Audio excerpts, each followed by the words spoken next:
नमस्कार मेरे प्यारे दोस्तों। वापस आ गई मैं एक नई कहानी के साथ। तो आज की हमारी कहानी का नाम है सत्यम, जरा संभल के। इस कहानी के लेखक हैं यामिनी विजयन। इसके चित्र बनाए हैं विष्णु एम नायर ने और इसका हिंदी में अनुवाद किया है मधुबाला जोशी ने। और ये कहानी प्रथम बुक्स द्वारा प्रकाशित है। तो चलिए शुरू करते हैं आज की कहानी। चुलबुला सत्यम चैन से नहीं बैठ सकता। वो दौड़ता है, छलांगे मारता है, चक्कर काटता है और कलामुंडियां खाता है और गिर भी जाता है। जरा चैन से बैठ जा, बाबा कहते। चोट लगे तो फिर रोते हुए मेरे पास मत आना, दीदी कहती। कहीं कुछ तोड़ मत देना, दादा समझाते। पूरी कक्षा सिर पर उठा रखी है, स्कूल में मैडम कहती। लेकिन सत्यम बेचारा क्या करे, उसके हाथ पैर तो हरदम हरकत करते रहते हैं। आज रविवार है। सत्यम को रविवार का इंतजार रहता है क्योंकि हर रविवार वो माँ के साथ खेत पर जाता है।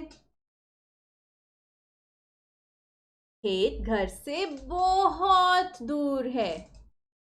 रास्ते में पड़ते हैं खेत, टेढ़ी मेढ़ी पगडंडियां, घना जंगल और कल कल छल छल बहते झरने भी। सत्यम खरगोश की तरह फुदका। उसने हिरण की तरह कुलाचे भरी। अरे संभल कर, कीचड़ में फिसल मत जाना, माँ ने कहा। वो कन खजूरे की तरह सरका और सांप की तरह रेंगा। जरा कांटों से बचना, माँ ने जोर से कहा। वह मकड़े की तरह झूला और लंगूर की तरह कूदा। वी! अरे बंदर, जरा मजबूत डाल पकड़, माँ ने डर कर कहा। ने बत्तख की तरह पैरों से चप्पू चलाया और मेढक की तरह तैरा। गहरे पानी में मत जाना बेटा, माँ ने होशियार किया। वह छिपकली की तरह ऊपर चढ़ा और बकरी की तरह कूदा। जरा पैर जमा कर, माँ ने घबरा कर कहा। सत्यम ने अपनी बाहें पंखों की तरह फैलाई और उड़ने की कोशिश की। उसने मन ही मन सोचा कि मैं चील की तरह आसमान में उड़ रहा हूं, बादलों पर तैर रहा हूं, बिना पंख फड़फड़ाए। सूरज डूबने के बाद देर शाम को जब झिंगोरों ने अपना राग अलापना शुरू किया, तब घर जाने का समय हो गया। थक कर सत्यम की माँ की पीठ पर लदकर सत्यम चल पड़ा। दोनों ऊंची नीची पगडंडियों पर चढ़ते उतरते, खेत जंगल झरने पार करते घर लौटे। वो घर पहुंचा तो उसे कीचड़ मिट्टी से सना देख बाबा, दीदी और दादा खूब हंसे। दादा ने उसे नहलाया, बाबा ने बढ़िया खाना पकाया, दीदी ने मनपसंद कहानी सुलाकर सुलाया।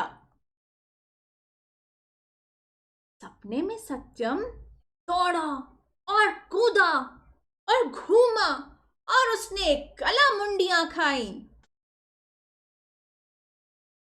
और उड़ चला ऊपर और ऊपर।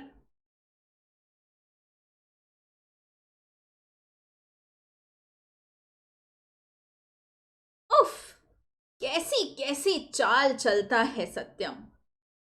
जानते हो, जानवर, पंछी और कीड़े मकोड़े भी अलग अलग कारणों से अलग अलग तरह की चाल चलते हैं। हमारी ही तरह वो भी ज्यादातर बढ़िया खाने और रहने की आरामदेह जगह या प्यार करने वाले परिवार की तलाश में एक से दूसरी जगह घूमते फिरते हैं। कभी कभी वे अपने उन दुश्मनों से बचने के लिए भी घूमते फिरते हैं जो उन्हें पकड़कर खा सकते हैं। अब आपके लिए मेरे पास एक काम है। आपको पता लगाना है कि जीव कितनी तरह से चलते फिरते हैं। चलिए देखते हैं कुछ जीवों की चालें। सूस यानी डॉल्फिन पानी से बाहर छलांग लगाने के लिए जानी जाती है। क्या आप छलांग लगा सकते हैं? जमीन पर रहने वाले जीवों में चीते सबसे ज्यादा तेजी से दौड़ते हैं। वो फर्राटे भी लगाते हैं। क्या आप फर्राटे लगा सकते हैं? केकड़े सामने सीधे चलने के बजाय बाएं या दाएं चल सकते हैं। क्या आप बिना बाएं या दाएं मुड़े ऐसी आड़ी टेढ़ी चाल चल सकते हैं? टिड्डे अपने आकार की तुलना में कई ज्यादा ऊंची कुदान मार सकते हैं, खास तौर से तब जब वो किसी शिकार करने वाले जीव की पकड़ में आने से बचना चाहते हो। क्या आप इतनी ऊंची कुदान मार सकते हैं? ओघे बहुत धीरे धीरे घिसटते हैं, बहुत ही धीरे धीरे। क्या आप इतनी धीमी चाल चल सकते हैं? तो चलिए दोस्तों, जरा देखें तो आप इनमें से कौन सी चाल चल कर दिखाना चाहेंगे मुझे। ठीक है, आशा करती हूँ आपको ये अलग अलग प्रकार की चालें चलने में ढेर सारा मजा आएगा। फिर मिलूंगी बहुत जल्द एक नई कहानी के साथ। तब तक के लिए बाय बाय।